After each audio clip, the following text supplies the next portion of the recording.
ನನ್ನ ಹೆಸರಿನಲ್ಲಿ ಹಣ ಮಾಡುತ್ತಿರುವವರನ್ನು ನೋಡಿಕೊಳ್ತೇನೆ ಎಂದ ದೈವ. ಎಲ್ಲರಿಗೂ ಗಿರ್ಮಿ ಕನ್ನಡ TV ಯೂಟ್ಯೂಬ್ ಚಾನಲ್ಗೆ ಸ್ವಾಗತ ಅಂತ ಹೇಳ್ತೀವಿ. ಶುರು ಮಾಡೋಕ್ಕಿಂತ ಮೊದಲು ಯಾರೆಲ್ಲ ನಮ್ಮ ಯೂಟ್ಯೂಬ್ ಚಾನಲ್ ಮೊದಲು ನೋಡ್ತಿದ್ರಿ ಅವರೆಲ್ಲ ಸಬ್ಸ್ಕ್ರೈಬ್ ಮಾಡ್ಕೊಳ್ಳಿ, ಮತ್ತು ಪಕ್ಕದಲ್ಲಿರೋ ಬೆಲ್ಲೈಕನ್ನು ಪ್ರೆಸ್ ಮಾಡಿ.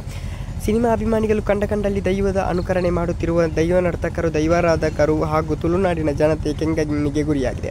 ಈ ಬೆಳವಣಿಗೆಗಳಿಂದ ಬೇಸತ್ತ ದೈವ ನರ್ತಕರು ದೈವ ಕ್ಷೇತ್ರದ ಮೊರೆ ಹೋಗಿದ್ದು ನೊಂದು ದೂರು ನೀಡಿದ್ದಾರೆ. ದೂರಿಗೆ ದೈವ ಪ್ರತಿಕ್ರಿಯೆ ನೀಡಿದ್ದು, ನನ್ನ ಹೆಸರಿನಲ್ಲಿ ಹಣ ಮಾಡುತ್ತಿರುವವರನ್ನು ನಾನು ನೋಡಿಕೊಳ್ಳುತ್ತೇನೆ, ಹಣವನ್ನೆಲ್ಲ ಆಸ್ಪತ್ರೆಗೆ ಸೇರುವಂತೆ ಮಾಡುತ್ತೇನೆ, ಅಪಪ್ರಚಾರ ಮಾಡಿದವರಿಗೆ ನಾನು ಬುದ್ಧಿ ಕಲಿಸುತ್ತೇನೆ.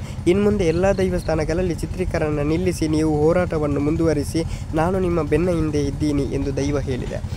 ನಿಮ್ಮ ಪ್ರಕಾರ ಏನಂತ ನೀವು ಕಮೆಂಟ್ ಮೂಲಕ ತಿಳಿಸಬೇಕು. ಮತ್ತು ದೈವ ಈ ರೀತಿ ಹೇಳಿದೆ. ಓಕೆ ಗೈಸ್, ಮುಂದೆ ಸಿಗೋಣ. ಅಲ್ಲಿರೋ ಲೈಕ್, ಶೇರ್, ಸಬ್ಸ್ಕ್ರೈಬ್ ನಿಂತಿಲ್ಲ. Love you so much guys. ಆದಷ್ಟು ಬೇಗ 600 ಸಬ್ಸ್ಕ್ರೈಬ್ಗಳನ್ನು ಕಂಪ್ಲೀಟ್ ಮಾಡೋಣ. ನಾನು ಸ್ವಲ್ಪ ವೀಡಿಯೋ ಹಾಕೋದನ್ನು ಕಡಿಮೆ ಮಾಡಿದ್ದೆ, ಇನ್ನು ಮುಂದೆ ವೀಡಿಯೋ ಹಾಕ್ತಾ ಇರ್ತೇನೆ, ನೀವು ನೋಡ್ತಾ ಇರಿ. Thank you, bye.